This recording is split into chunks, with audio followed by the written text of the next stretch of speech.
Hello বন্ধুরা, আজ আমি বানিয়েছি ইলিশ মাছ ভাপা, তাও আবার কিনা করাতে। তাই ভাবলাম তোমাদের সাথে একটু শেয়ার করি রেসিপিটা। প্রথমে ইলিশ মাছে নুন হলুদ ভালো করে মাখিয়ে নিলাম।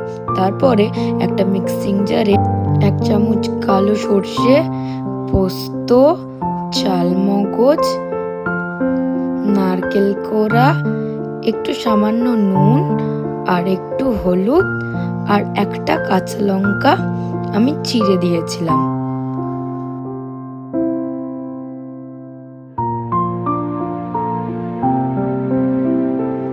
আর সামান্য একটু জল দিয়ে আমি ভালো করে এই মশলাটাকে পেস্ট করে নিয়েছি।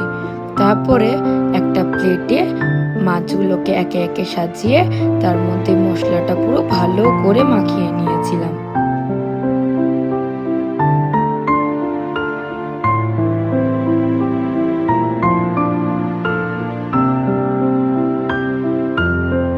আর হ্যাঁ, তাতে 1 চামচ সর্ষের তেল দিয়েও ভালো করে মাখিয়ে নিলাম।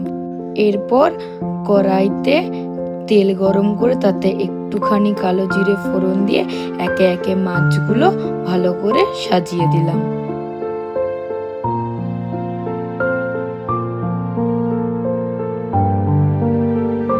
মাখানো মশলাগুলোও দিয়ে দিলাম আর প্লেটে লেগে থাকা সেই মশলাগুলোকে একটু জল দিয়ে ধুয়ে সেটাও আমি কড়াইতে বসিয়ে দিলাম। দিয়ে ঢাকনা চাপা দিয়ে রেখে দিলাম 15-20 মিনিট। তারপরে ঢাকনা খুলে দেখি রেডি হয়ে গেছে আমাদের মাছ ভাপা।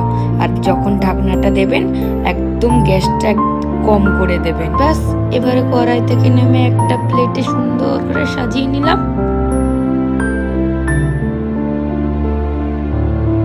আপনাদেরও যখন খুব তাড়াতাড়ি থাকবে তখন এইভাবে কড়াইতে মাছটা করে খেয়ে দেখবেন, খুব টেস্টি হয়।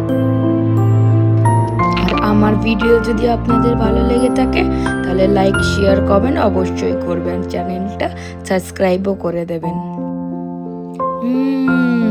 হেব্বি